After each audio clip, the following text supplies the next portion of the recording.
డెఫినెట్గా ఈ బడ్జెట్లో ఏదైతే తక్కువ అంశాలని స్పృశించిన ఒక రైల్వే కారిడార్ డెవలప్మెంట్లో కానీ మా జీవనాధారమైన ఆక్వాకి సంబంధించి కానీ ఈ లిమిటెడ్ బడ్జెట్లో చోటు చేసుకోవటం అత్యంత ఆనందదాయకమైంది నాకు. డెఫినెట్గా ఈ రాబోయే రోజుల్లో ఈ పనికిమాలిన ప్రభుత్వం పోయిన తర్వాత డెఫినెట్గా చక్కటి ఇన్ఫ్రాస్ట్రక్చర్ డెవలప్మెంట్లో ప్రముఖ పాత్ర వహించే అవకాశం రావటం నిజంగా అదృష్టంగానే చెప్పుకోవాలి. చాలా ట్రైన్స్ ఇంట్రడ్యూస్ చేశారు. త్వరలో ఒక 2 నెలల నుంచి 3 నెలల్లో వందే భారత్ ట్రైన్స్ కూడా 2 మా నరసాపురం భీమవరం మీదుగా bigger connectivity to various places ఉంటుంది. అలాగే ఎయిర్పోర్ట్ కనెక్టివిటీకి కూడా ఫాస్ట్గా ఆ ఫ్లైట్ టైమింగ్స్కి మేజర్ టైమింగ్స్కి మ్యాచ్ అయ్యేలాగా బెటర్ కనెక్టివిటీ కూడా ప్లాన్ చేసుకోవటానికి ఆ ఫ్లైట్ ఇన్ఫ్రాస్ట్రక్చర్ అన్నీ కూడా పెరుగుతున్నాయి. కాబట్టి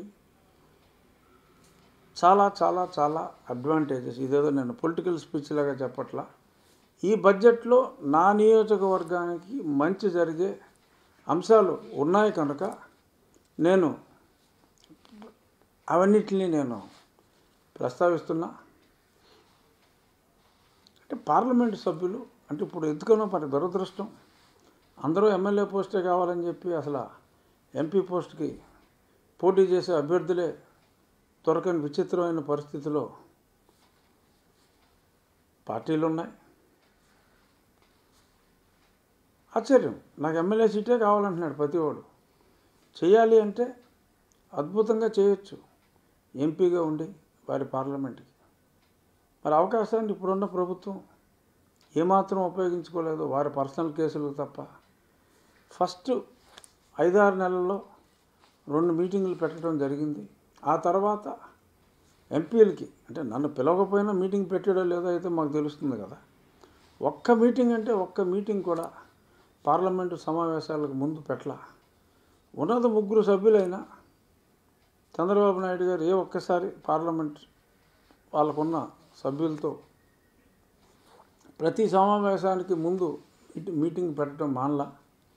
ఈ మహానుభావుడు ఒక్క మీటింగ్ కూడా పెట్టలేదు.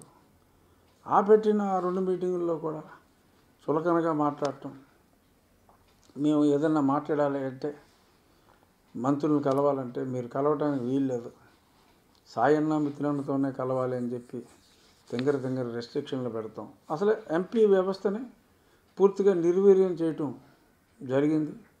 మరి ఆ దెబ్బక మరెందుకో మాకొద్దురా బాబు అంటే మాకొద్దని చెప్పి ఎస్పెషల్లీ వైసీపీలో ఎంపీ సీట్లు మాకొద్దంటే మాకొద్దంటున్నారు. చివరికి 2 మిగిలారు. మరి అలా ఉంది.